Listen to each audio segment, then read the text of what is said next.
Good morning. It is Friday, May 13th. I'm Shane Seeley, and this is the CBC Morning Report. The head of the COVID-19 monitoring unit is responding to critics today who believe that the unit lacks purpose due to an ease in local protocols.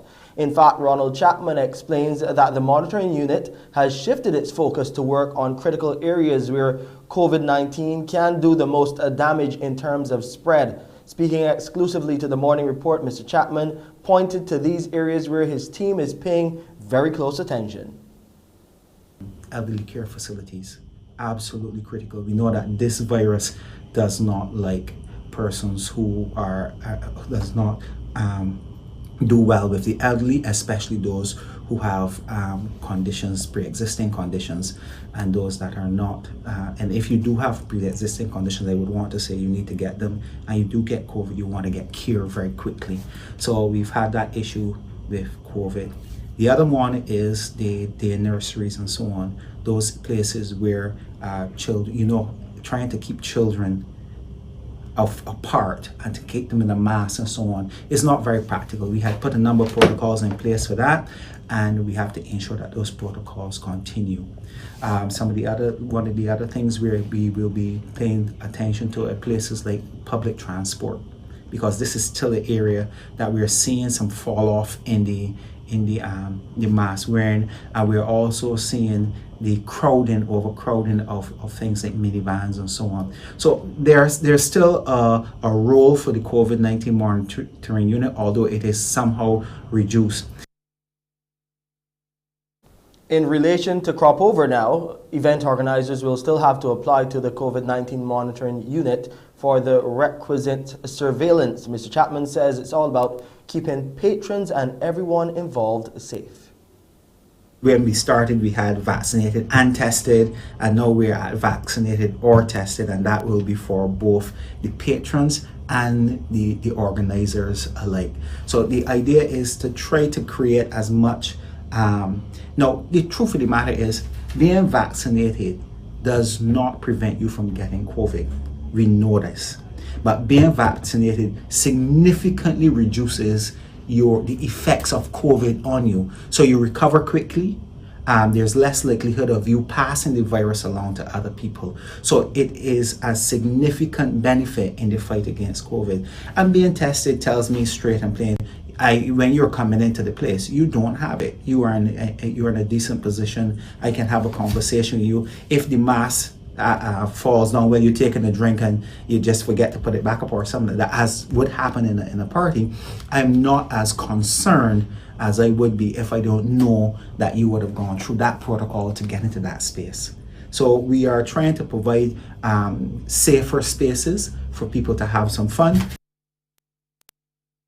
And in light of the recent surge in cases linked to variants of Omicron, the monitoring unit boss is concerned that people are dropping their guard regarding mask wearing. He says this is still a must in order to curb the spread, and he believes more public awareness is necessary to get the public back on track with this and other protocols which remain in effect. Let's take a break here. When we come back, we'll look at the local COVID-19 numbers, some other COVID-19 stories too from throughout the region, and international news.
A 92-year-old woman is Barbados' latest COVID-19 fatality.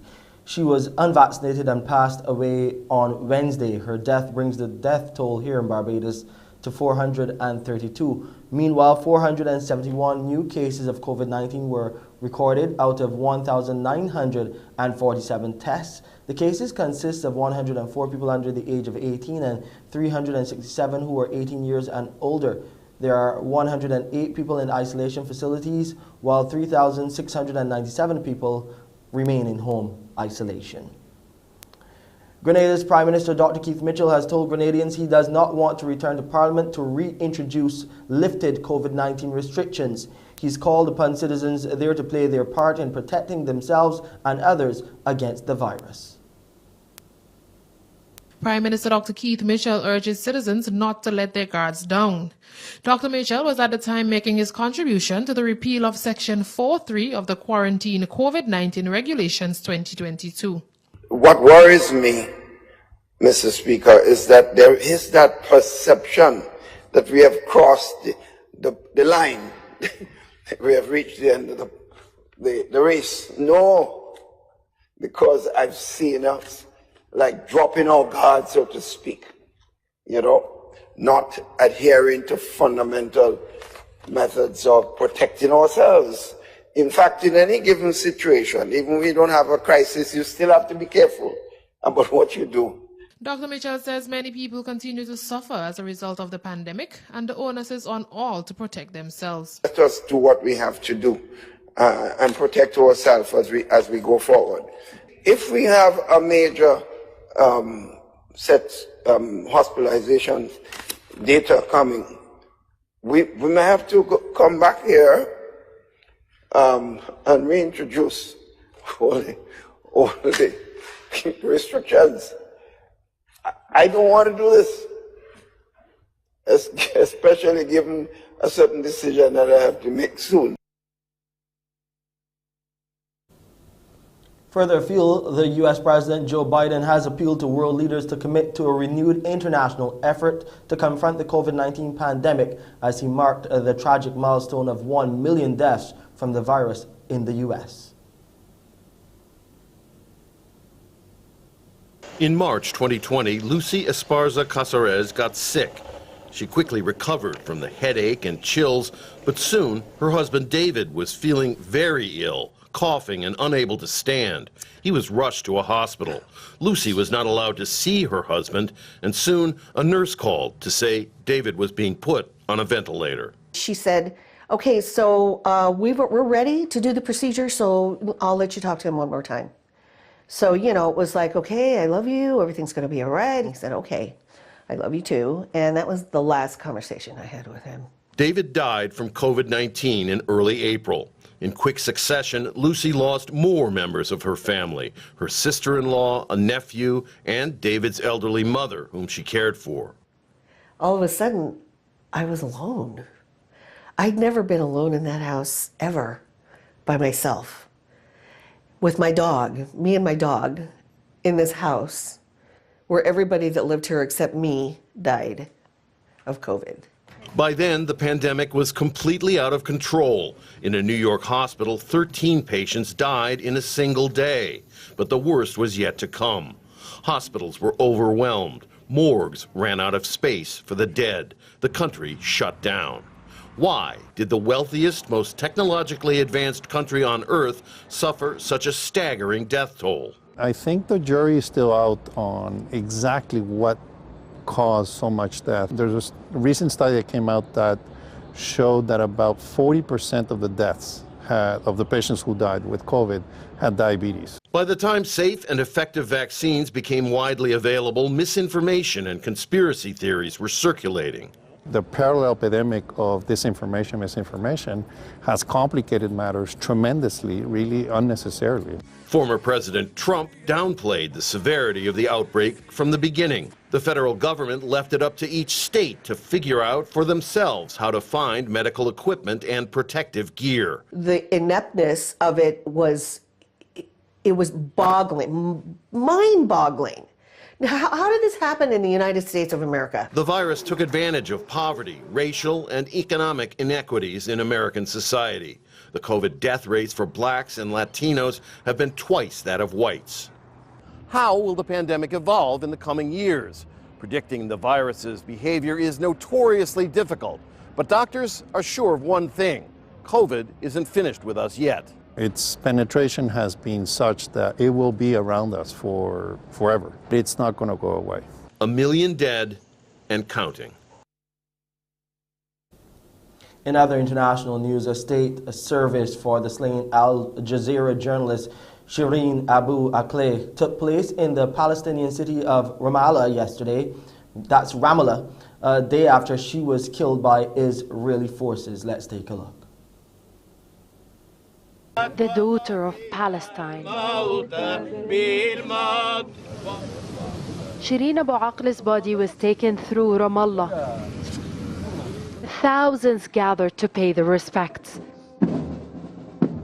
Her remains then taken to a state service where the Palestinian president honored her. He vowed to seek justice at the International Criminal Court.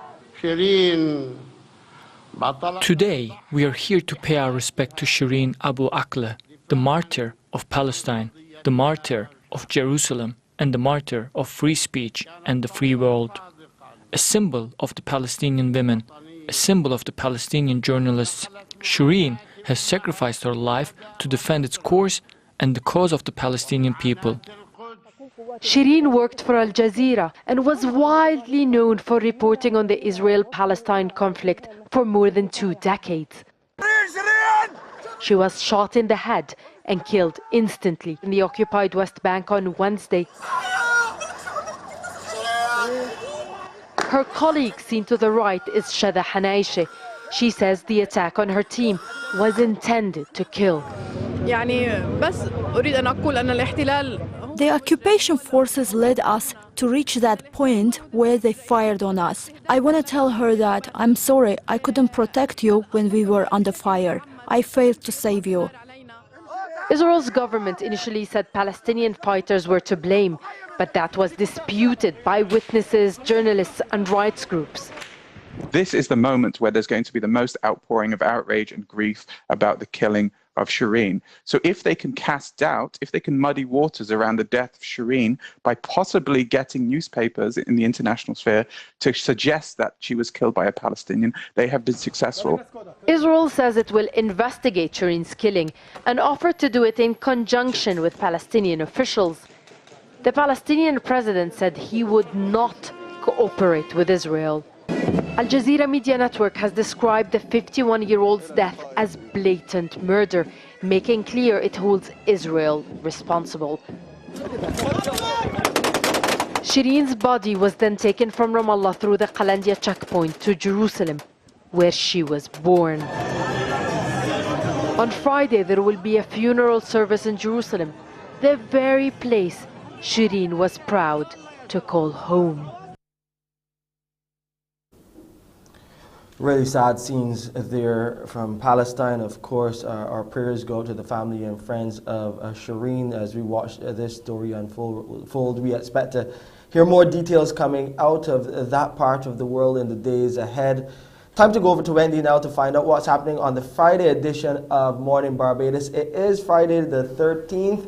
But hopefully no more bad news this morning, Wendy. I'm hoping not, and that whole Friday the 13th thing will not come to pass today. But what will come to pass is the fact that we're trying to encourage more Barbadians to eat better. Yes, the National Nutrition Center, they've published their healthy eating guide for the nation, and it's aimed at helping to control the rate of NCDs, which we're seeing at this point, Shane. We will also be taking in a bit of the season of emancipation, because as you know, there are going to be activities all the way throughout the year down to August. And we're going to have Adja along to talk about something that's going to be going on in St. Thomas at the Rock Hall Freedom Village. So we'll have details of that and a lot more ahead this Friday the 13th. Yeah, a lot to talk about emancipation, even on the people's business. That will be the focus on Sunday we'll have an interesting discussion there. But coming up here on the morning report, you'll see Wendy at 6:30. But coming up next, we'll look at what the Prime Minister has to say about the National Transformation Initiative, urging more Barbadians to sign on and really get educated. We'll take a break and be right back.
Prime Minister Mia Amor Motley is encouraging more citizens to take the free courses offered by the National Transformation Initiative, especially those looking to enter university.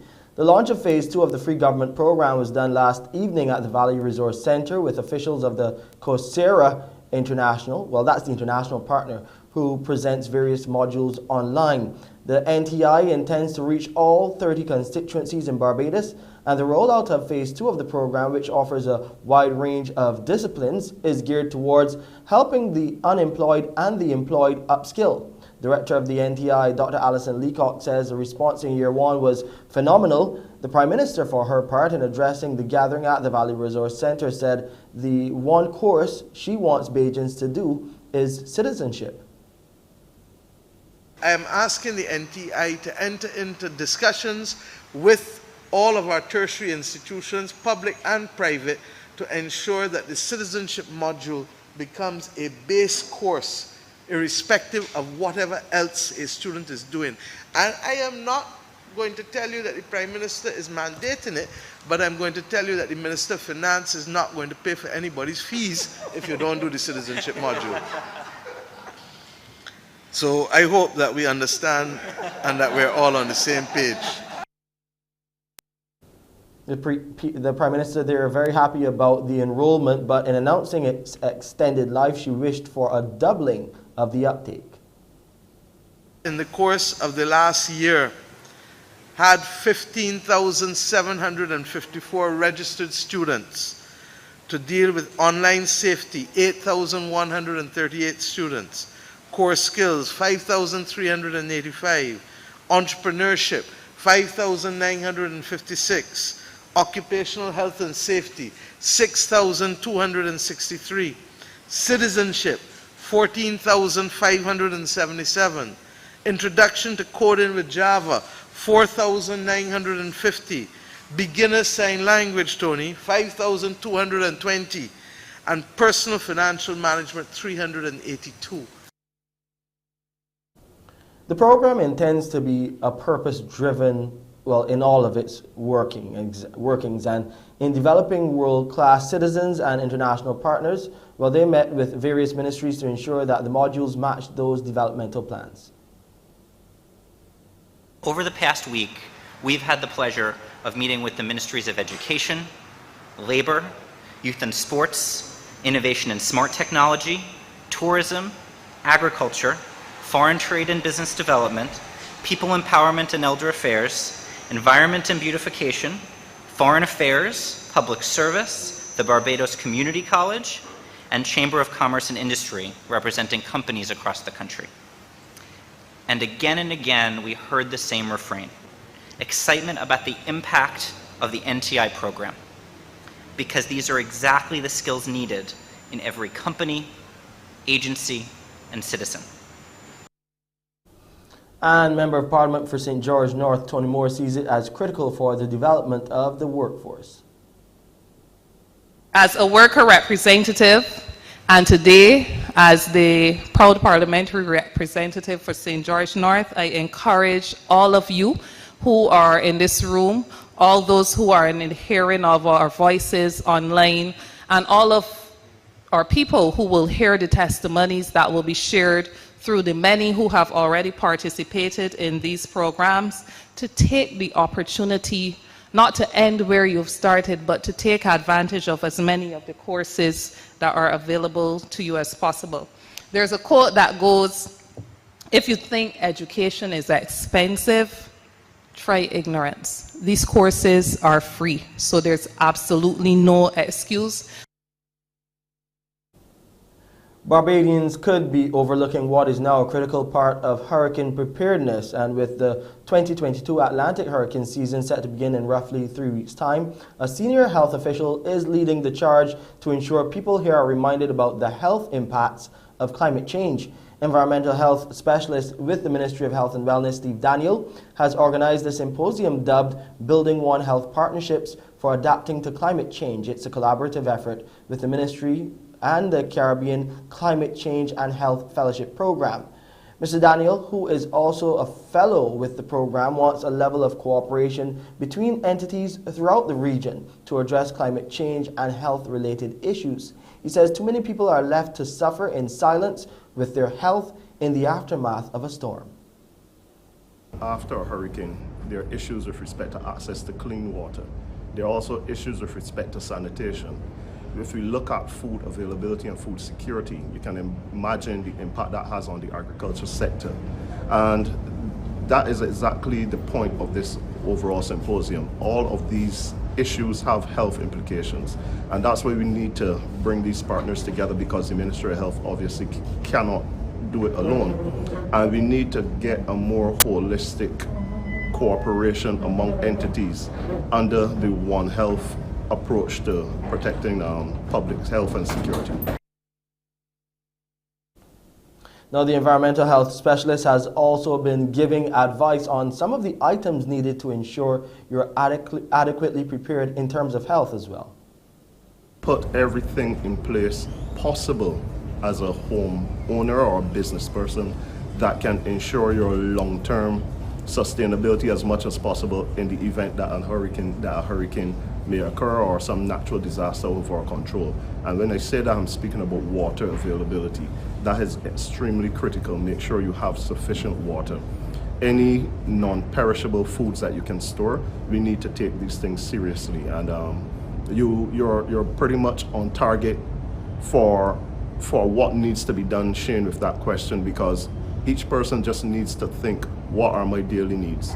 What needs do I have in terms of medication, pharmaceuticals, etc.? If you have little ones, what are the needs of the little ones? And as much as possible, just do your own personal assessment. Sporting news now. West Terrace and Bailey's primary schools dominated the proceedings in yesterday's Chafette Frosty's Knapsack Distance Relay Championships at the Usain Bolt Sports Complex. The West Terrace Tigers won 4 of the 5 races in the Patsy Calendar zone, including the girls and boys under 11 4x600 meter relays. Let's take a look at some of the action. On your mark is a call. I've got a good start here for the And the it's 11 good to girls. see that they all cut into lane one inside the cones. So well done. One young lady dropped the baton, representing St. Winifred. She has to go back, pick it up, and go again. She still has enough time to get back into the thick of things, but you've got to keep a firm grip on the baton. She will learn that. And now we'll hand over. For the final time. Yeah, indeed. Quite a spark there for West Terrace. And we've got Mount Tabor in second position. Vauxhall, who looked positive on this leg, it started to fade somewhat. They have to pick up the pace probably to get a little closer. But West Terrace, very, very, very smooth. The arms are swinging. They've been practicing for the last couple of months. They look really good. Here on your screen, coming home and powerful, and striding, and she's coming home, charging home. The athlete from West Terrace Tigers, that is Araya Curran, and they are going to win the girls under 11 4x600 meter relay, and they finished in a time of 9 minutes 18.81 seconds, one of the faster times registered here at the championship so far. Under starters orders, we've got a good start here. Cloud cover at 40%, folks, and a 0% chance of rain. This final handover is going to be sparks are going to fly. A lot rests on the shoulders of the young man from St. Winifred's. What can he do here on this final leg? You always save your best for last. St. Winifred's get the baton now, but not before West Terrace. What will happen here? We have West Terrace Tigers leading St. Winifred's not by a lot in this under 11 boys 4x600 meter event. And head towards that 100 meter marker where I'm sure Mr. Maynard will go to work. The drums are beating. It is Maynard who looks sharp here for the West Terrace School. The Tigers are going to strike Milan Maynard of West Terrace. He's going to bring it home and strike goal for his team. It's just a matter of the time, 8:45 and counting on the clock.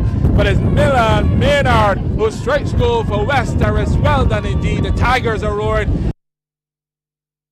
That's sports. Time to look at weather now. Temperature on the outside, 26 degrees Celsius. It will be mostly sunny today, as it has been the entire week. It has been pretty hot around those middle of the day hours, like around 12, 1 and 2. The relative humidity is about 78%. The barometric pressure is 1014 millibars. I can tell you, even although you're not seeing it on your screen, it's already feeling like 30 degrees Celsius. So expect a scorcher today. Please walk with your bottle of water. And those winds, as you see there, are coming out of the east to southeast at 32 kilometers per hour. And that's it for our show this morning. For the CBC Morning Report, I'm Shane Seeley.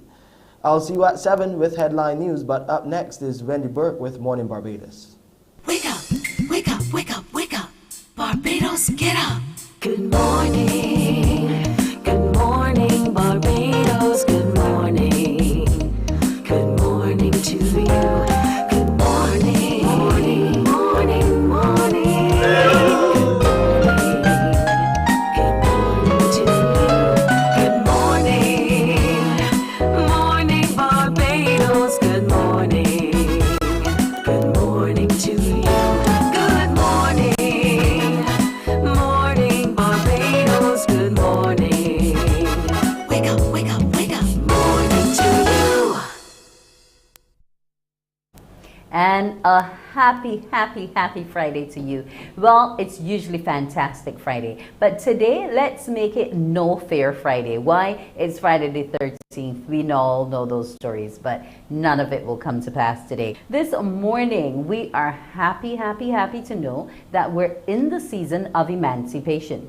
And come this weekend, there will be lots for families to do as we immerse ourselves in what is our heritage. I want to welcome to the show this morning Aja, and he will be telling us all about what will be happening at the Rock Hall Freedom Park. He's the coordinator for Heritage Fair, which will take place there on Sunday. Good morning to you, Aja.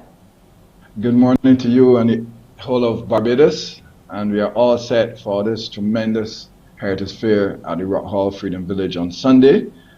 Kicking off at 2 p.m. It's going to be amazing. It is a family affair, and as we know, the Freedom Monument is central to the Freedom Park in Rock Hall, which represents the family, we that survive, and they're looking across the Atlantic back to where we originated, which is Africa. So that sets the tone for a real evening of heritage without a doubt. People could expect non-stop entertainment. We will have on display craft for both display and sale. The Barbados Arts Council will have their artwork. A lot of people from the village itself in Rock Hall will be showcasing their art. We have, for example, Omar Ward, who is a rock sculptor, carrying amazing stuff from Cornerstone. If anybody pass across Highway 2A between Archall and St. Thomas Parish Church, he actually has some of his work along the road, right? Just amazing stuff. We would also be doing a lot of traditional Barbadian food, not the fast type stuff, right? And doing in the old time way. So we not just bringing fish cakes to the Heritage Fair, but the fish cakes will be being fried on the spot. The same thing with fish. We will be roasting breadfruit as well. And sort of traditional sweets like sugar cakes and sweet bread and all this sort of stuff. It's just going to be just amazing. In terms of the entertainment, we'll be opening with the Phoenix Steel Orchestra. They originated out of Darrell Jordan School in St. Lucie. We will have the first, second, and third place winners of the recent poetry slam, which was put on by the National Library Service. So you have Stone with Cupid, who won, Dio the Poet, who came second, and Simona Forrester, who came third. And then we switch to, that would be on the smaller stage, the second stage. Then we move to the big stage, and we'll be paying tribute to the season of emancipation. That will be done by Pinelands Creative Workshop, along with the Hansel Youth Group drummers. They're going to be a special performance for emancipation. And we have, right from in the heart of Rock Hall, we have the Monica Music. These are guys from Rock Hall who produce some wonderful music. We're going to have dance by we're going to have a spooge show, which maybe I like. I understand this food show is also going to be giving tribute as you look to honor some of the icons in Spooge. Yes. I mean, it's right. an art form that we don't get to be immersed in as much as we would want to, but you are going to be honoring the creator of Spooge. Yes, Spooge could be considered Barbadian's first product after independence. I mean, as a Barbadian product, and tribute to Jackie Opel for giving this tremendous musical art form, right, to Barbados. So he would be the first person that we will pay tribute to. Adrian Clark is going to pay tribute to him, and I will sort of give you the song. It will be No Use and Eternal Love. Betty B will be playing, Betty Griffith will be paying tribute to Wendy Allen with Stand By Love, and Carolyn Leacock with Hello There, Baby. Alex Cage will be paying tribute to Shirley Stewart and the Escorts. And I must mention something. Yes, it is Rock Hall, but Shirley Stewart is basically from Forest Spring between Forest Spring and Spring Farm. And a lot of his early years would have been running around the social center, which at that time was considered the top of Rock Hall. So we paying tribute to him. Alex Cage will be doing that with Sixpence and Walk Away From Love. Blood and Jamal will be coming together to do the Drayton Stew, pay tribute to them with 6 and 7 books of Moses and Drink Milk. And Tony Grisette, who is an icon himself, will be doing Sweet Spoon's music, and we asked him to pay a special tribute to the Checkmates, doing Love Me or Leave Me, which is, personally is one of my favorite spool sounds. And why we're doing that, because Keith Ellis, the former director of the police band, he is from Rock Hall, and he would have played a major role in the arrangement of Love Me and Leave Me, and he's actually playing the trumpet solo on the song, right? So we have that. Are you going to be playing the trumpet too? No. I am not at all, just organizing. Yeah, I have the express. And I also want to mention dance, the multifarious dance crew. A lot of people would have known them from NIFCA and the dance fest that used to be staged at the gymnasium. So it is like non-stop, and then at 6 p.m. Larry Mears takeover, where we going down all the Goldies line, him and DJ Captain Bubbler, right? It's from 6 to 9. So come out with your dancing shoes, the oldie goldie style, and we're going non-stop to 9 p.m. So it is a family affair. We honor the paying tribute to this emancipation. We are paying tribute to the heritage of Barbados. We are paying tribute to the legacy of Rock Hall being the first free village in Barbados. So it is a wonderful evening of both entertainment and celebrating the arts of Barbados, celebrating the music of Barbados, celebrating the delicacies that all of us, and our foreparents just, created right here out of their ingenuity. And as a result of that, I really want people to bring young people out, bring your children out, bring your grandparents out, bring your grandchildren out, and just have a wonderful time. Parking will be at the St. Thomas Parish Church, and there will be free shuttles running from the church into the village itself up to the site. Okay. Now you're also going to be launching a competition for our creative artists, graphic people, designers, etc. Walk me through that a bit more in terms of what it is we want them to depict and what they'll be winning. Well, unfortunately, I have been focusing so much on getting the fair off the ground. So I apologize for not having the information in that regard. You would appreciate that creating this fair and mobilizing the people from Rock Hall and surrounding districts to participate has been a tremendous task. And then also conceptualizing it, and I'm in the process of bringing it to reality. We have been setting up since yesterday, right? And as a result of that, I have been focusing on the Heritage Fair, So okay. I apologize. Well, I guess that's okay, because I guess there's a bit more time, and we can also find out through the Ministry of Culture on their website more about this monument design competition, because I think the winner will have the piece erected in National Heroes Square, and that's no small feat. So to have your work out there for all and sundry to see, is always something which can be celebrated. Now, you were meant. Sorry. You go ahead. Yeah, no, I would like to say that Barbados is going down a really, finally, a wonderful direction in terms of understanding its history, celebrating its history, and putting it at the forefront. Where people could actually, don't you have to think it, they could see it, right? Monuments are very important because they reflect our consciousness, and they also reinforce generations to come, right, about the origins of their being. I'm saying that, yes, we originated from Africa, a long history without a doubt, but the process of we being in Barbados and our ancestors from Africa is a tremendous story that in the past we never really sort of focus on, but in recent times, right, it is bringing that whole history into focus. We just opened the Freedom Park, tremendous history again, and I'm so enthused to see the park always full. Every time I pass there, people are sitting in that Golden Square Freedom Park.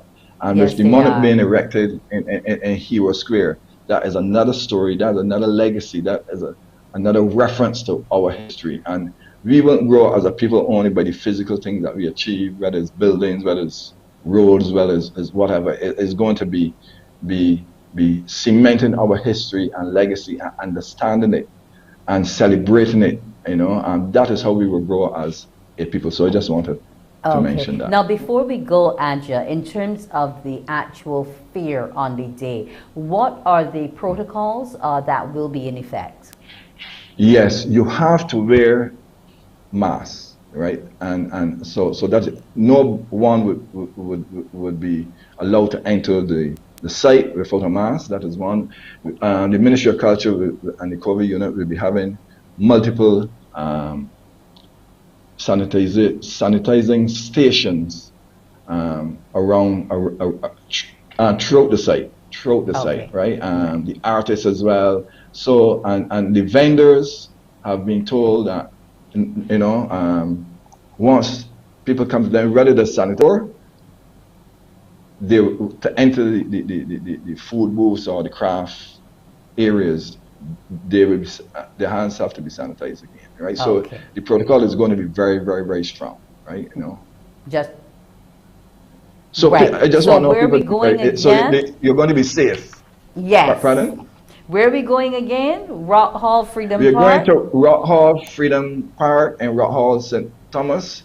Parking will be at the St. Thomas Parish Church, and you'll be shuttled to the venue, free of course, right? It's a free shuttle, and bring your entire family. It's going to be a tremendous event, entertainment-wise, educationally, you know, and you'll be seeing things. I should also mention some things on display with the old-time rollers and push carts and I only want to see them if I toys can get to play that I used to with make in Rock Hall when it was small, right? You know, so these things will all be there, celebrating the heritage. You know, yes. All righty. I want to thank and I hope to see you as well. Yes, that's what I said. I'm coming if I can play with the rollers.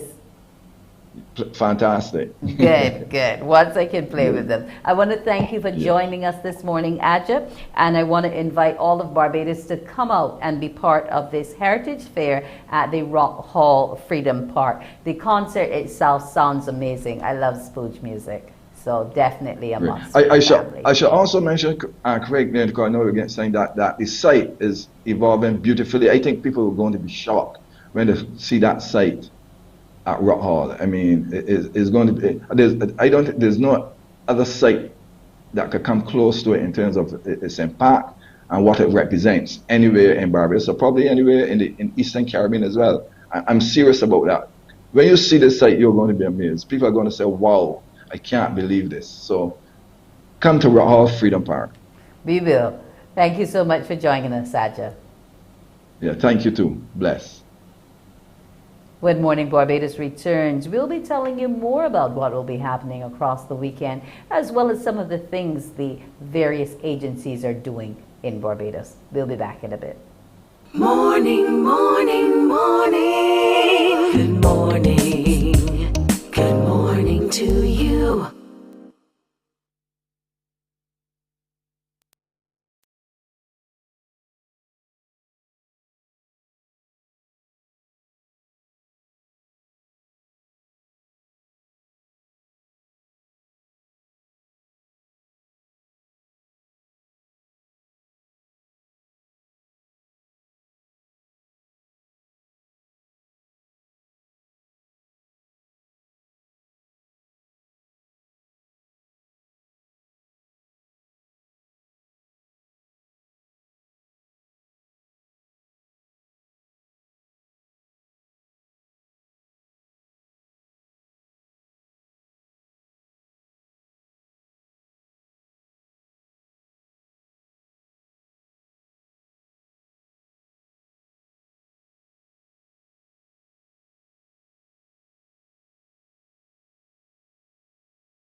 Morning, morning, morning. Good morning. Good morning to you. And we're back. It's time now to talk about how you can eat healthy in terms of the control of the level of non-communicable diseases which Barbados is now faced with. To tell us exactly how we can get there and what we need to be doing is Mr. Brian Payne, the Assistant Nutrition Officer with the Ministry of Health and Wellness, and Marianne Burnham, the Community Nutrition Officer with the National Nutrition Center. Good morning to you both. Good morning. Good morning. Now, healthy eating guide for Barbados. Now, when I last spoke with you, Brian, you said it would soon be coming and it's easy to go through and it's short, and it is. I've gone through it, about 6 pages, but it's quite informative and the depictions help us. So even if the smallest child who's not yet able to read recognizes the images, then we know what we need to be doing to eat healthy. Now, once again, what's the ultimate purpose behind the publication of this eating guide, Brian? Hey, good morning again. It's a pleasure to be here. I think the whole idea behind the guide is to actually educate the public. I think the guide was specifically produced to educate the public. It's short. Again, it's very colorful, captures the eye. It's also very good for the children to take a look at as well too. So the guide was produced more as a teaching tool, where persons can actually look, follow, and understand the very simple rules in the guide. Okay. Marianne, who were some of the people who helped to pull it all together? Good morning, Wendy. The people that helped to pull it together were the National Nutrition Officers, which you can find, who you can find at any of the polyclinics. So the different nutrition officers, Carla, Leander, Glensil, all of us came together to put in the information to make it easier for the public to look at and understand. Okay. Now, we are talking about educating. We're in COVID, but how can we access it? Can we only get the guide by going to the polyclinic, or are you having it at public libraries, other places and spaces where average Barbadian will be? I think the goal in terms of disseminating the guide is to, especially these days, is to really provide it virtually. So the guide will be available virtually on the National Nutrition Center's website, and this website is to be launched in short order. But also a person can go to the polyclinics and they can actually receive a copy of the guide from the Community Nutrition Officer there. And the idea behind the guide is to have a guide in every household. And I think that's what we're really striving for. Okay, so one guide per household so we can keep track of it. Now, let's look at some of the things we speak about. We talk about vegetable choices, Marianne, in terms of making a plate colorful. Now, we know everybody likes color. I don't know about the rest of people, but I can't just have a salad with only greens. I have to have all my colors in there. So let's walk through that part of it in terms of the vegetable choices and how they manage NCDs. Okay, so we want to encourage people to eat a variety of vegetables, and yes, you're right. We should have a variety of colored vegetables. So you should have your spinach and your squash and your broccoli and your kale and your tomatoes and everything like that. So we encourage people to have 3 to 5 servings of vegetables per day. And how that assists in controlling NCDs is that vegetables help to provide vitamins and minerals, and also help to provide fiber, which help to fill you up. And these nutrients basically help to protect against the development of diabetes, hypertension, high cholesterol, etc. So we encourage people to eat them. People might say, they're expensive. I can't afford to eat 3 to 5 servings of vegetables every day, or fruits and vegetables every day. But we say, eat what you can. If you can afford to eat 1 serving, it is way better than eating 0 servings. So we try to meet people halfway, meet them where they are. Okay, so what is a serving, especially for people like myself who don't like to weigh food and so on? What's a serving equivalent to? A half cup or a cup. So like a cup of lettuce, that's leafy, that's fluffy. That would be a serving of vegetables. A half cup of cooked carrots or cooked spinach or anything like that is a serving of vegetables. So a cup, half cup to a cup is 1 serving. Okay. Now, Brian, if we can get back to you, we then also deal with the fruits and enjoying them. And what I enjoyed about the pictorial presentation was that you were focusing a lot on what is local, the things we can probably say to the neighbor, oh, I see that you have some soursops, don't forget me, you know, things like that. I think most definitely. I think the emphasis for us was trying to get the local fruits and vegetables out there. I think sometimes the default setting in Barbados is that we assume that because a fruit or vegetable may come in from whether it be US or Europe, that it's nutritionally better than local fruits and vegetables. And I think we as Barbadians, we don't appreciate the local fruits and vegetables enough. So for us, the main emphasis was to highlight what we actually get locally. So that was the importance. And what I must say as well, too, I guess because we live in Barbados, a place where there's a high NCD prevalence, the guide was produced for the average Barbadian. So when we talk about things like fruits, for instance, we're not necessarily encouraging, let's say, a person like a diabetic, for instance, to overconsume excess fruits. Okay, no, that's good because if you already have the NCD, you still need to keep it under control. So you don't want to have any sugar rushes there. Now we're talking about everyday staples, Marianne, and I see breadfruit in there. You're right.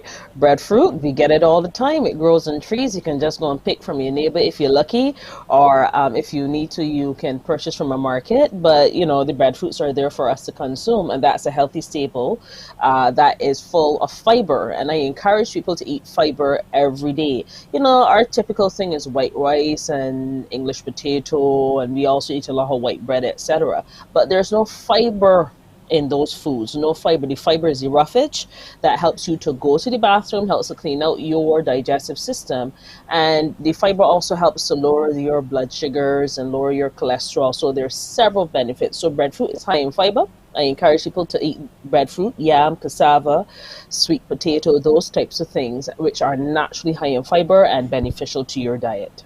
Okay, now the other thing that we are looking at, Brian, is the eating of legumes. You know, people might say, legumes, what are those? But really and truly, it's just peas and beans, isn't it? Yeah, again, peas, beans, and nuts. And again, the thing about the average Barbadian as well, too, is that we assume that unless we have some kind of animal protein, whether it be meat, fish, or poultry on our plates, we assume that we're not getting adequate amounts of protein. So legumes, peas, beans, and nuts. I think people neglect the healthful nature of these foods, and you know, especially they're not only for persons who may be vegan or vegetarian. I think the typical omnivorous person in Barbados can actually create or have a balanced meal from using lots of legumes in their diet. Okay, and Marianne, we're also encouraging the eating of meats, animal products from animals, really, but we're also talking about controlling those portions. How critical is that? Very critical. So the lean meats that we can have would be the fish, the turkey, and the chicken. Those are regular parts of our diets. So we encourage people to eat them, you know, grilled or boiled or broiled. You know, try to encourage people to eat them less fried. You know, we have our air fryers now, so we can prepare them. The red meats would be higher in fat. So your lamb and beef and pork and those types of meats, they're very tasty, but they're higher in fat. So we encourage people to eat them sparingly. You know, they shouldn't be on your plate every day, every other day, or every week. We encourage people to eat them sparingly because they are so high in fat. And of course, the processed meats, which include like the luncheon meat and the corned beef and those types of foods, we encourage people to eat way less often. Those meats are high in fat and they're very high in salt, and they are extremely unhealthy. So we, you know, and I know that that's a regular part of many people's diet. So we often have to encourage people to decrease the intake of such, because continuously eating a meat that is high in salt, high in fat, and also low in protein, you know, would have an unhealthy, a negative impact on your body.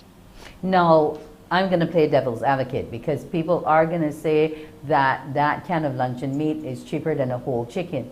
And it's also hurricane season, and we're encouraged to stock up on canned meats because you don't know what's going to happen in terms of power outages, and lots of people lost food last year. People don't want to repeat that, Marianne. So what are some of the substitutes we could possibly suggest in the cans, so that we don't have, so we can have those non-perishables in our cupboard? So tuna, sardine, and your canned peas and beans. So if I am comparing protein for protein, your tuna and sardines are healthier. Tuna, sardine, mackerel, salmon are healthier types of protein. And your peas and beans, so your lentils, chickpeas, black beans, the different things that come in cans, those can be stored, and those are healthier versions. The corned beef and the luncheon meat, I cannot stress how unhealthy they are. I would more encourage people to use them as a treat. Yes, we can stock up on them during the hurricane season, I guess, and you can have them, but in general, to have as part of your regular diet, it is extremely unhealthy. I cannot stress that enough. I stress that in clinic every day. Okay. Now, what about the no salt and the less fatty foods that we're talking about here, Brian? Because although we have diabetes and high blood pressure, cholesterol is also an issue for a number of our people. And, the heart attacks and strokes, we really don't want those going up. I think especially these days where we have a wide variety of foods, especially prepackaged foods. I think we have the low sodium or the low fat varieties, which is good. But I encourage people to consume more whole foods and actually prepare their meals at home where possible. I think that's important. And I think another fact, even though it's Nutrition Month, I think we need not forget is the importance of adequate amounts of physical activity for good health. So therefore, we have to strike a balance as it relates to eating well, lots of fruits and vegetables, lots of other high fiber foods. I use the term high quality meats and fish, basically meaning high protein, low fat. But also the key thing here is that we need to make sure that we emphasize persons need to be more physically active as well too. So we definitely need that. We need that balance. Okay. You also speak quickly to the plate planner and what our plate should look like in terms of how much of each food group. Yeah, I think it's important that we actually provide a visual depiction of what a plate should look like. I think the typical Barbadian plate is one where it's jam packed with the high carbohydrate foods, whether it be rice or some kind of pasta dish, a large serving size of meat, fish, or poultry, and in many instances, as a friend of mine described, a very small conscious salad, which would be like a tall salad. But I think as you really look at what is healthy, we will see the plate should be vibrant. It should be half the plate if possible with lots of fruits and veg. Again, small portion of meat, fish, or other protein, and then of course a small portion of staple. But sadly, the typical Barbadian plate is not one which is reflected in the healthy eating guide. But again, we want to give a visual of what you should work towards. Okay, and I am sure that the National Nutrition Center, as with all of its outlets at the Polyclinic, are helping all of us work toward that. Marianne, I want to thank you and Brian for joining us this morning. I wish you all the best in the distribution of your healthy eating guide for Barbados, and I'm hoping that you can reach that target of having one in every household. Thank you. Thank you so much. Have a great morning. And that was Marianne Payne and Marianne Burnham, and Brian Payne, both with the Ministry of Health and Wellness, telling us how to keep our nutrition in check. Morning Barbados will be back after the break. Morning, morning, morning. Good morning. Good morning to you.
Morning, morning. Good morning.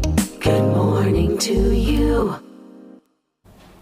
Yes, and as she talks about all that healthy eating, I thought about the Rock Hall event as well. And because you're going to be having some roasted breadfruit, hopefully they'll be having some roasted fish as well along with it. So it should still make for a healthy day. And I just kept singing the Draytons too in my head all the way through. So it looks as though Sunday I may just go out to Rock Hall Freedom Park and try to be part of that action there as it goes throughout the day. Lots to do this weekend. But there's also lots to hear because a lot has been happening in Barbados, a lot of news going on. We have the NCI program that launched its second phase yesterday. And it seems as though a lot of Barbadians are excited by it.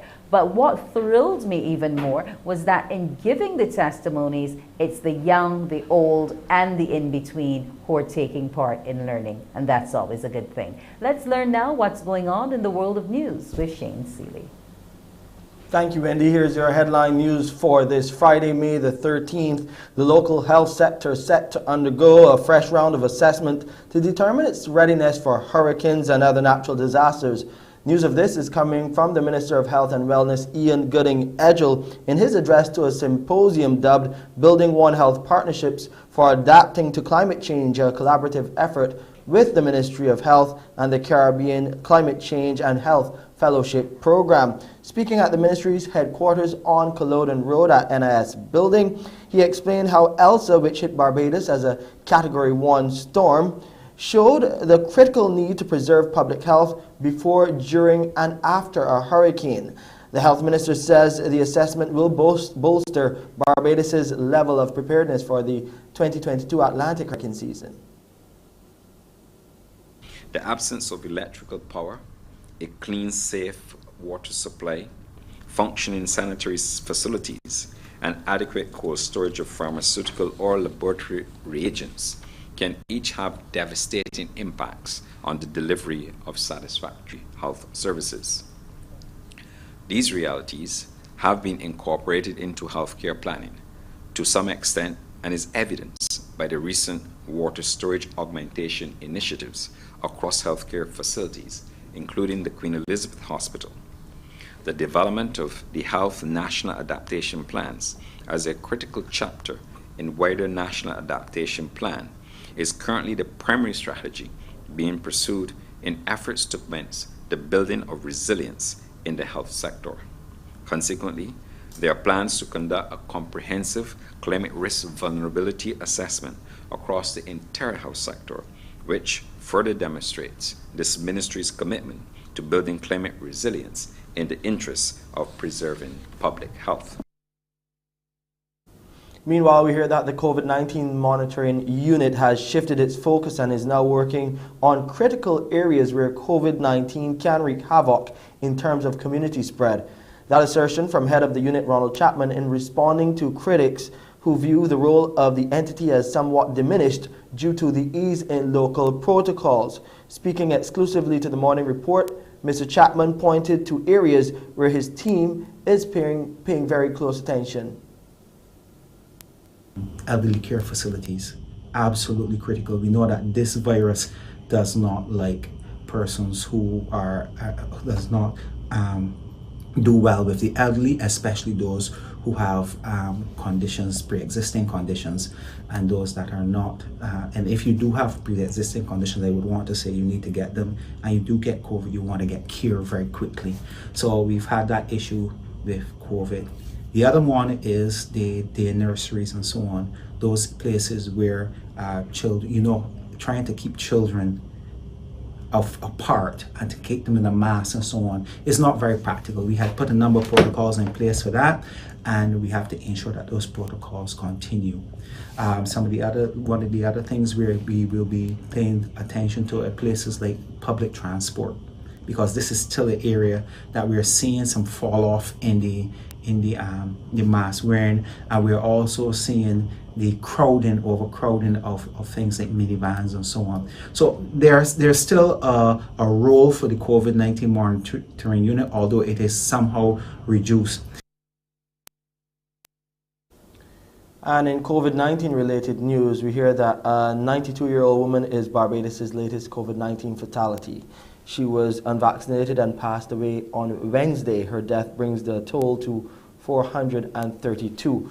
Meanwhile, 471 new COVID-19 cases were identified out of 1,947 tests conducted. The cases consist of 104 people under the age of 18 and 367 who were 18 years and older. There were 108 people in isolation facilities, while 3,697 people were in home isolation. That's our headline news. I'm Shane Seeley. We'll take a break and come back with more on Morning Barbados with Wendy Burke in a few moments. Morning, morning, morning. Good morning. Good morning to you.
Morning, morning, morning. Good morning. Good morning to you. It's time for Spell It with Pediasure. Are you going to spell it in 30 seconds? It's time now for you little ones to win. Can you spell this word? Give me a call and I'll give you the word. 228-5562, 228-5563. Let's get spelling with Pediasure. Now remember, Pediasure is the drink that you should encourage your parents to go out there and buy. Get it put in your lunchbox. Comes in some exciting flavors: strawberry, vanilla, chocolate. Pediasure to build strong bones, teeth, and also to keep your immune system healthy and protected.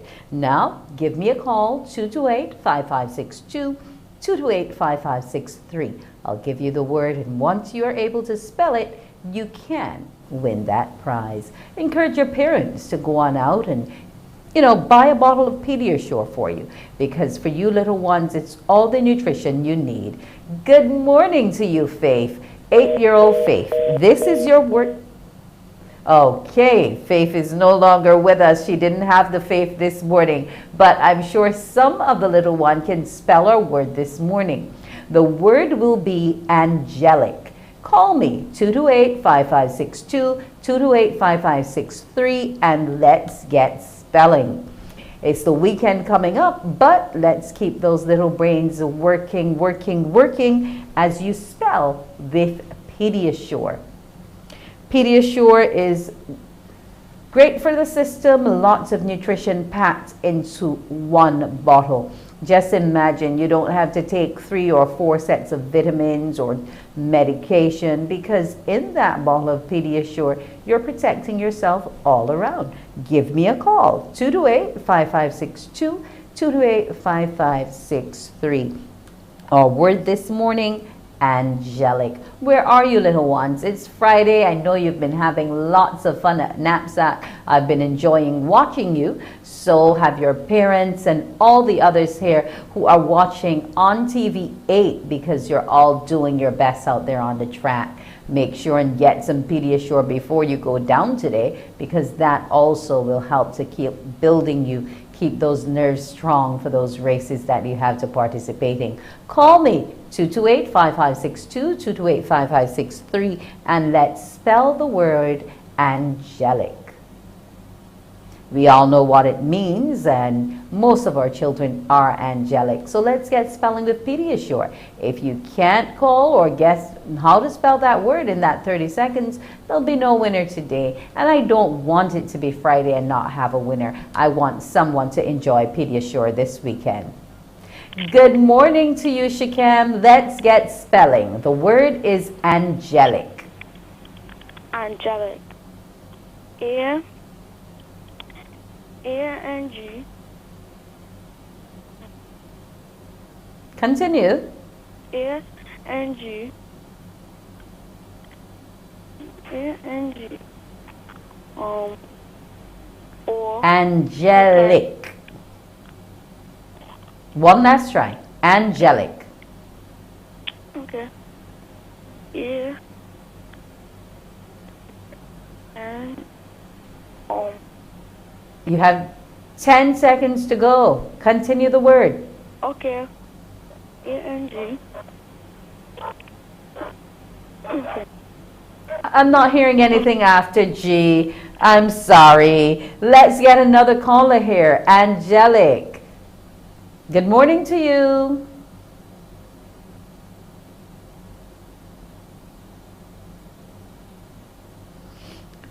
It's your time to win some Pediasure. Encourage mommy and daddy at the weekend when they're going to the supermarket to put some in the grocery cart. Good morning.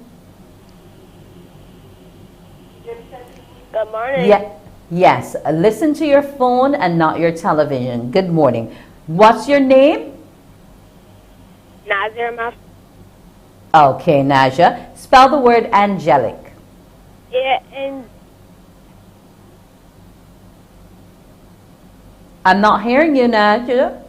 A-N-G-E-L-A. Okay, you are correct. Yes, you did spell it correctly. Stay on the line, Naja. Give your information to our producer so mommy, daddy, auntie, or uncle can come collect your Pediasure on your behalf. That was Spell It, brought to you in association with Pediasure. Morning, morning, morning. Good morning. Good morning to you.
Morning, morning, morning. Good morning.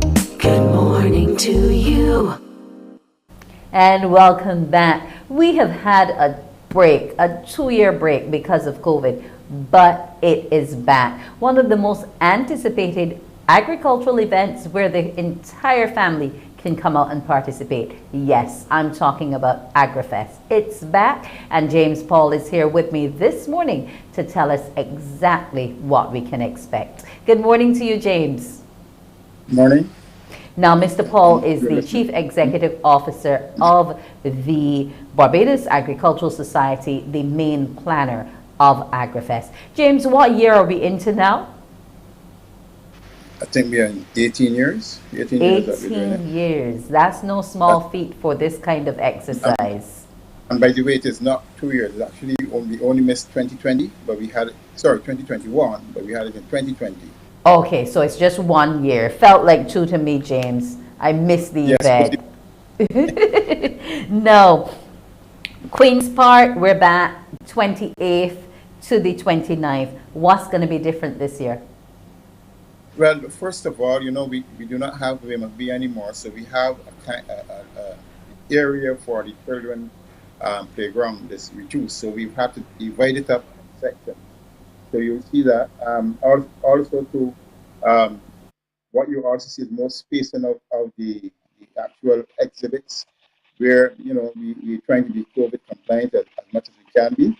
So we, for instance, you're getting the 3 feet between the individual stalls themselves, and we're trying to ensure that even within the stalls themselves, that we maintain, of course, you know, the social distancing.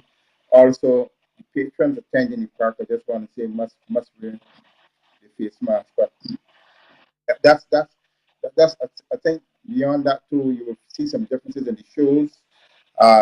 We're still going to have our collective shows as usual, but there's some of the shows everybody's not available at the moment. So they're still working even at the last minute to see if we can get those persons on. But some of the shows we might not have. 200 exhibitors being there. We're accustomed to a larger number, but we understand the size constraints. Will the bird show still be a part of it, or is Queen's Park now off the table? We are working on that. Actually, we are talking to the Bird Association. Again, that in itself, if it does happen, maybe on a reduced scale, but they are working on something.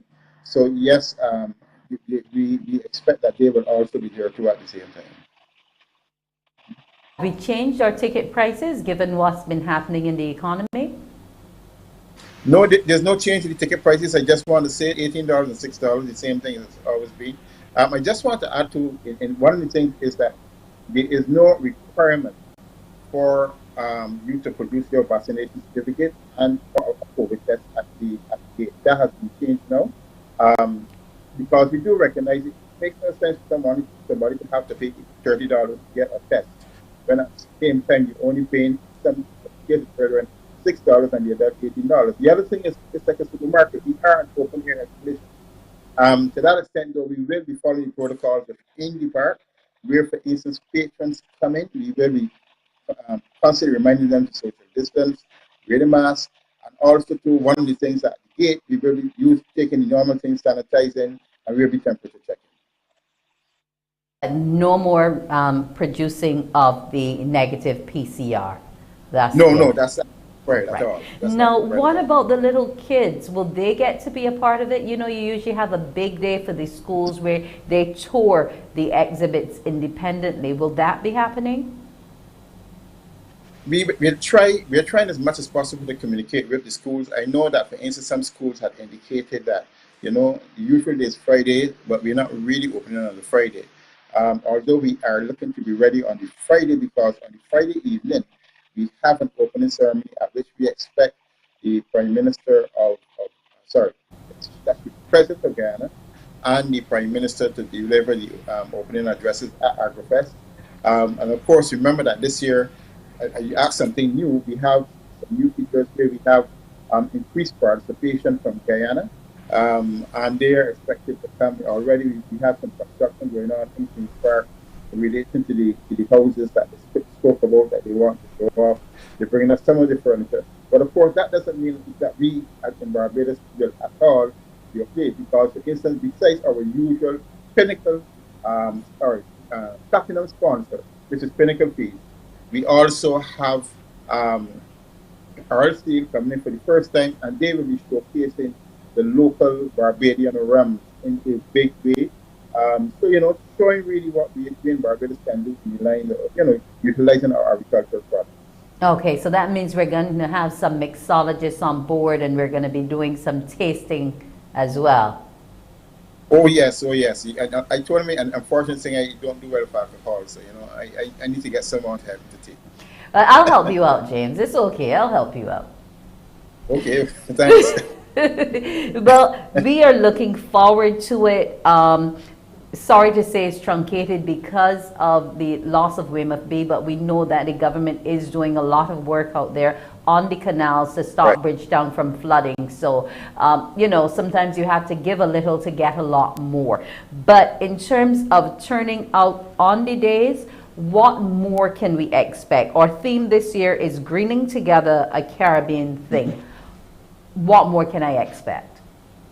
One of the things that we really want to do is to use it as a teaching tool in terms of those persons who really want to get into agriculture or even gardening as a simple thing. Because, as we said, the concept of greening together, in itself, it means really that, look, we have got to make Barbadians much more aware that they can also help themselves in terms of providing for the fruits and vegetables. And one of the things that, for instance, we get in some sponsors such as agrochemicals who are coming in, and we want to encourage people to recognize that you can take responsibility for reducing the cost of that healthy food that people claim to be so much more expensive, and even with the limited space that you have around your house, that is one way. So we and also to have an exciting thing, hydroponics. He only called me yesterday, and I'm really looking to have him on our request. He's showing you, like, he has a system where he's showing you how you can actually grow your lettuce and your herbs in a very cost-effective system, and he can help you do it. Okay. Now, is there any more room open for anyone who wants to exhibit? Yes, we have room open, especially for those persons who will want to come and showcase agricultural innovations. And I will welcome them, and we will try to work with them in terms of trying to ensure that they will be able to participate. So if you basically have an idea, or you have an agricultural product, especially, for instance, those persons who make, your creams and whatever out of local agricultural products, we welcome you, because we want you to come and showcase the Barbadians what you're doing. And of course, there is always the opportunity for a sale, because people will be coming and then we look to purchase these. Okay. Thank you so much, James. I look forward to seeing you on May 28th and 29th. Thank you very much, and thanks for having me, and hope to see you. Okay. That was James Paul talking about AgriFest, something we've been enjoying for the last 18 years, and it is really a fun family event. Morning Barbados will take a break, and when we get back, we'll be telling you about some more fun things and learning that your children can be immersed in this summer.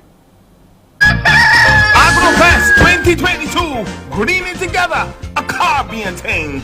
We are heading to Queen's Park on May 28th and 29th as we celebrate in a safe COVID environment one massive Caribbean thing, featuring food sampling, mixology demonstrations, livestock shows, cultural exhibits, kids zone, live entertainment, prizes and giveaways. Tickets, children $6 and adults $18. Available soon online and at box offices. COVID protocols in full effect. AgriFest 2022, May 28th and 29th. Greening together, one massive Caribbean thing. Morning, morning, morning. Good morning. Good morning to you.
Morning, morning, morning. Good morning.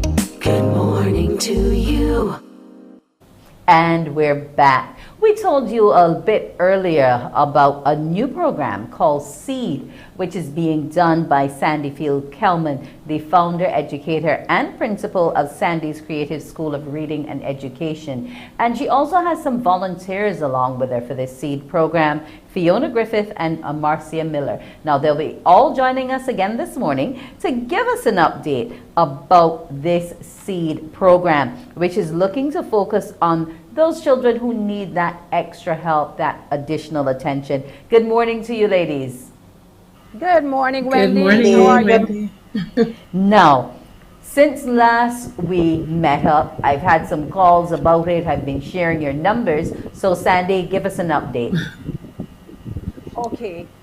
The situation is we're really here to discuss the motorcade, but however, we received a lot of calls, queries concerning last week's program. And of course, people are rearing and ready to go in September. Now, the program officially starts with the children and the parents in September, which is a new school term. Because after the motorcade, we are having our launch, and then we are doing a drive where we are going to be giving away a lot of different things like footballs and lawn tennis rackets and laptops, devices, whatever a child needs. So we have those two events coming up first, and then we will start with the children in September. Okay. However, as you know, the program is an educational program, intervention, right? Sandy's Early Education Drive. And it's a drive, Wendy, to bring children at an early age. I mean, early is better, always better, where we can teach children and hone kids with social skills, critical and analytical thinking skills, discipline, literacy, reading, you name it, we have it. And why at this time? Remember, because of COVID, a lot of children would have been left behind. A lot of parents also found out and realized that their children are lacking in a lot of the skills. Therefore, we cannot have a situation where we are going to be bringing this program, which is obviously for the next 10, 15, 20 years ahead, to really put children on another global platform. Because we know that in another 20 years, Wendy, a lot of children and people will not be necessarily working only in Barbados. So we have to inculcate those skills from now so that those children are equipped with those tools in all the various areas. And as I said, a lot of parents who I spoke to will allow me to know that their children are not necessarily academic.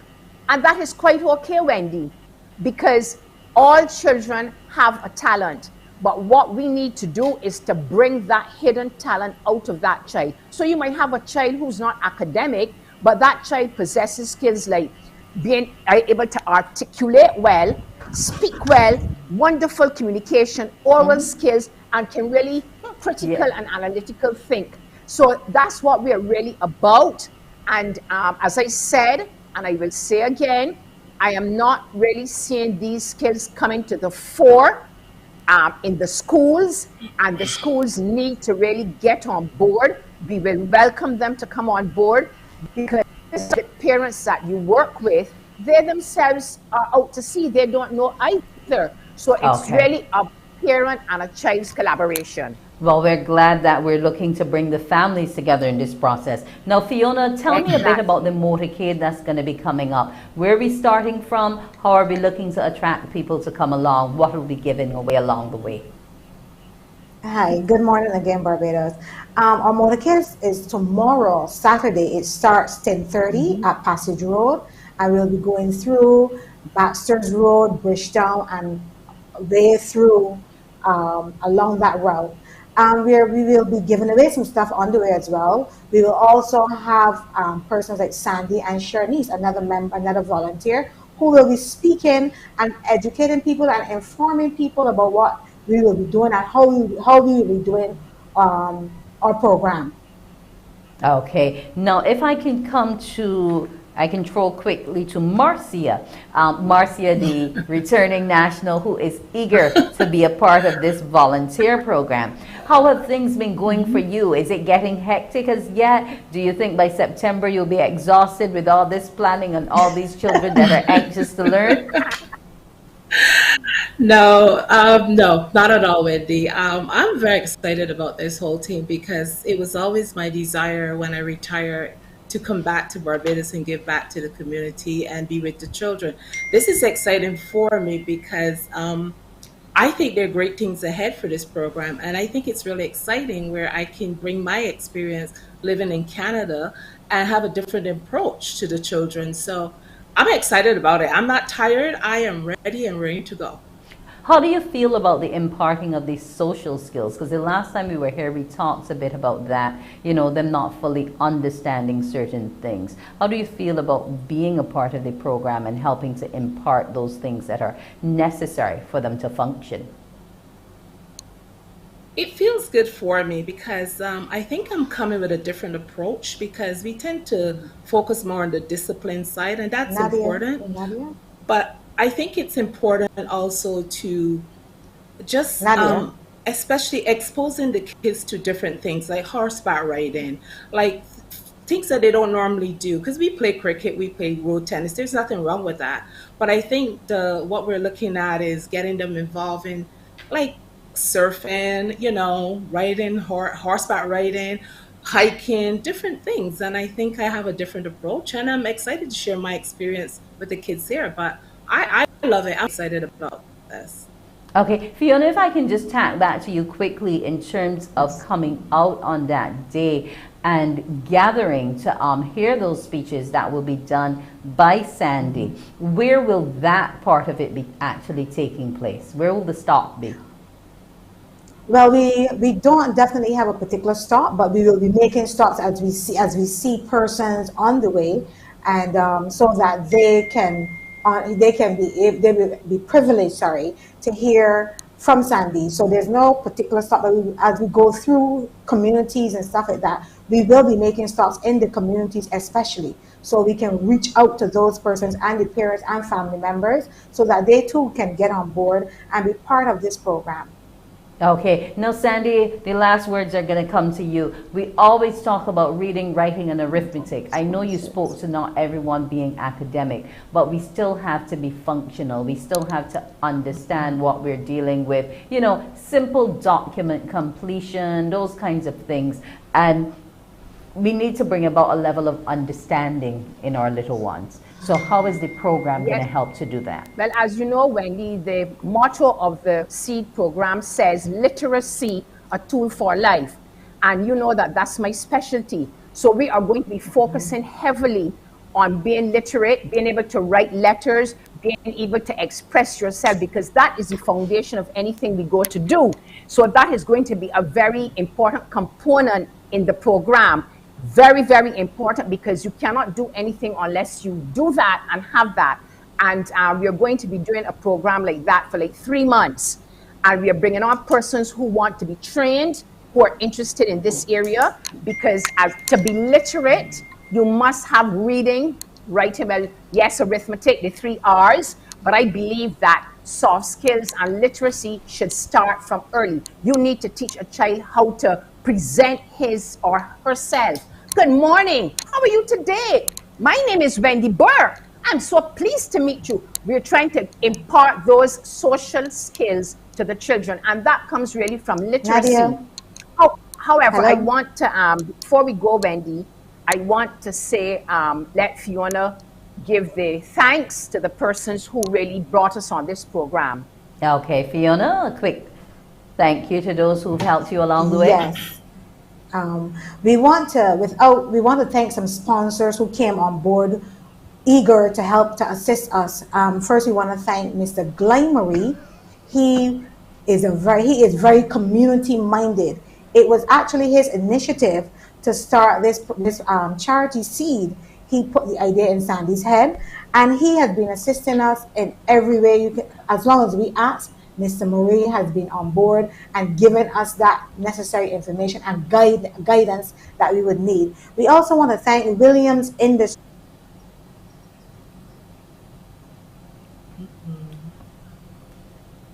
Okay, well, we are glad that all of them have been able to come on board. Seems as though we're having a little challenge there on that end. Also But we want want to to thank everyone, yes, involved this Chefette morning Restaurant. in the program, who have joined us here. Seed from Sandy's Early Education Drive. We wish them all the best in their motorcade tomorrow, starting at Baxter's Road. We'll take a break and be back in a bit. Thank you. Morning, morning, morning. Good morning. Good morning to you.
Morning, morning, morning. Good morning.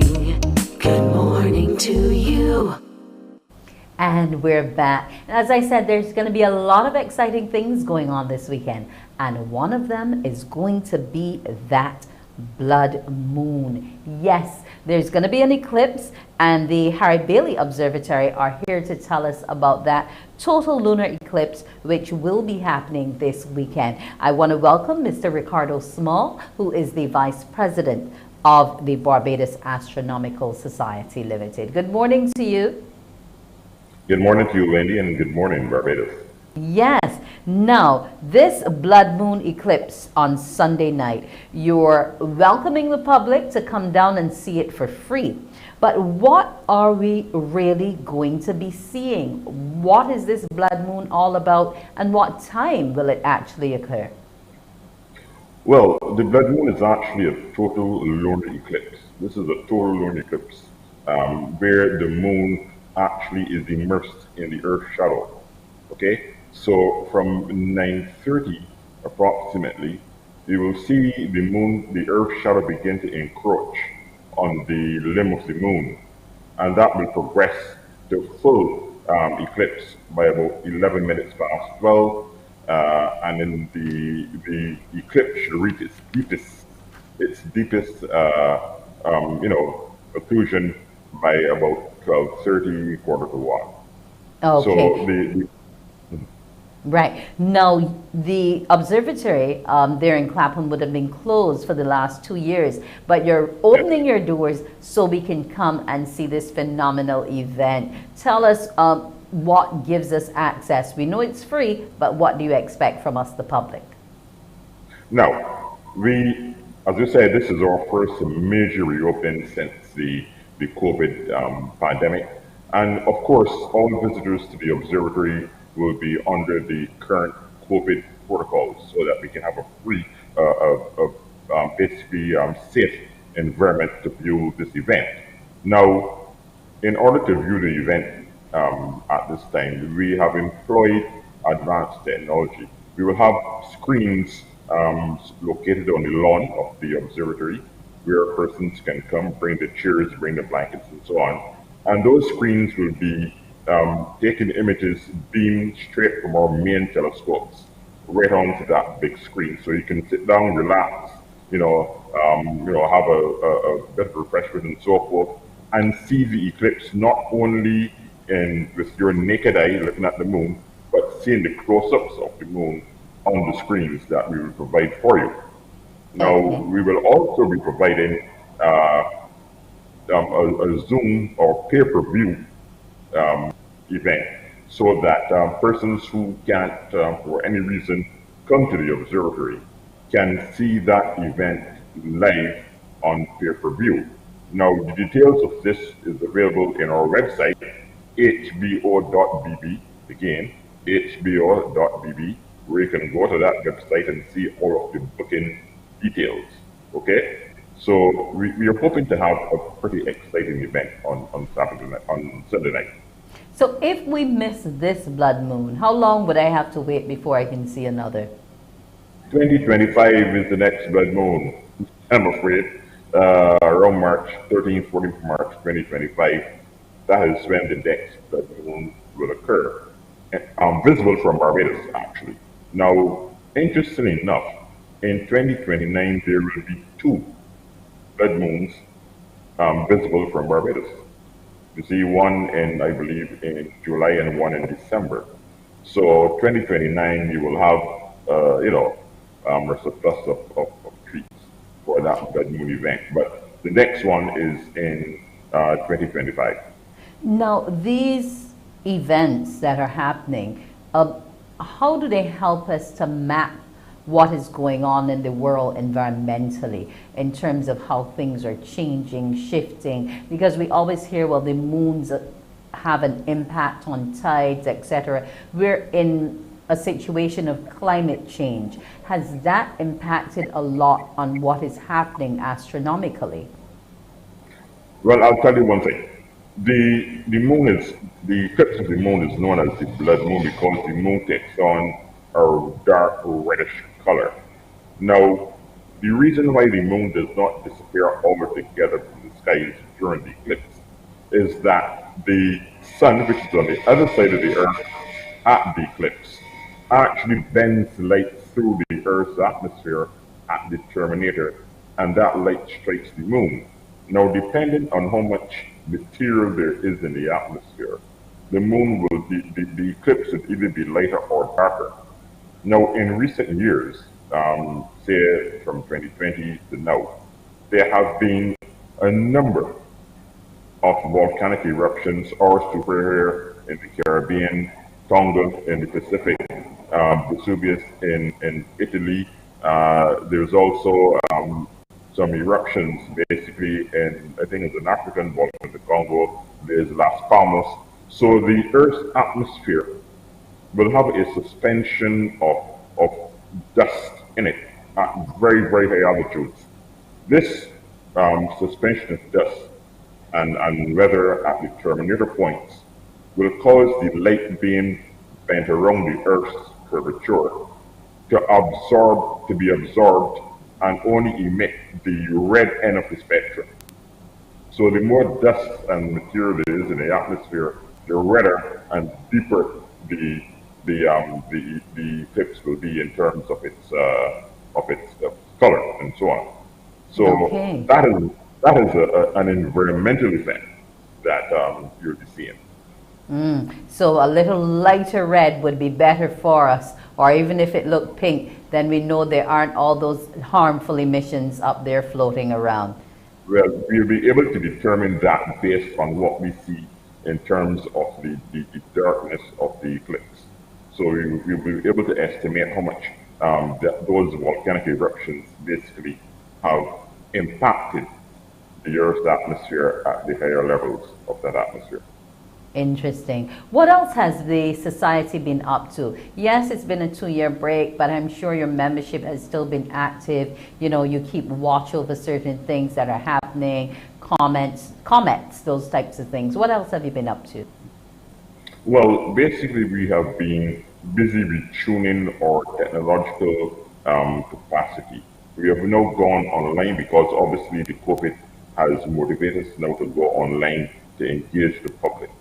Okay, so we have done that, and we are fine-tuning that aspect of our operation, and we will now collaborate that basically with our physical reopening. Now, there are some upcoming events this year that we are preparing for at this point in time, and things like the opposition of Mars, Jupiter, and Saturn. These are major events in themselves, and we will be using our combined capacity in terms of our technology and our ability to engage the public to make these events,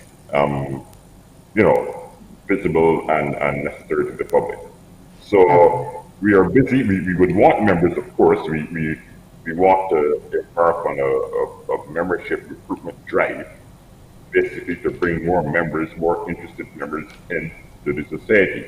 We want to engage schools at the primary, secondary, and tertiary level so that we can create a body of persons in this country who are not only interested in astronomy, but also in science and in technology, because that is the way of the future. Okay. Now, you all used to have a camp going in collaboration with some other people during the summer. Is that going to be on the cards this year? We will have to wait and see. We will have to make contact with the persons who are actually responsible for the camp. Remember, we are still in a COVID environment, and we have to work out certain protocols, basically, to accommodate that situation. Okay. But we're hopeful. Now, is there anything I should or should not do in watching that lunar eclipse on Sunday night? Not really. A lunar eclipse, unlike the solar eclipse, is not dangerous to your eye. It is purely an aesthetic, very esoteric kind of event. So you can view it naturally with your naked eye. But the advantage that you will have by coming to the observatory or tuning in online is that you will be able to see the event up close. Our telescopes will provide magnified images of the event, so that you'll be able to see, for example, craters, certain large craters on the moon, and so on. And as the shutter creeps across the moon, you'll be able to see the moon in greater detail than you would see if you were naked eye. Okay, that is awesome. So I want to invite the public to come down to Harry Bailey Observatory in Clapham, observing the protocols, of course, watch those screens. So none of us can or do the pay-per-view if you're unable to leave home. So I want to thank you so much for joining me this morning, Mr. Ricardo Small, the Vice President of the Barbados Astronomical Society. I wish you well on Sunday. Thank you. Hope to see you. Yes, that is definitely an event to go out to. But then you'll be touring, well, I think there's a little time. It's between the Rock Hall Freedom Village and that. But there's a lot going on this weekend, and our social media buzz will point you to exactly what will be happening.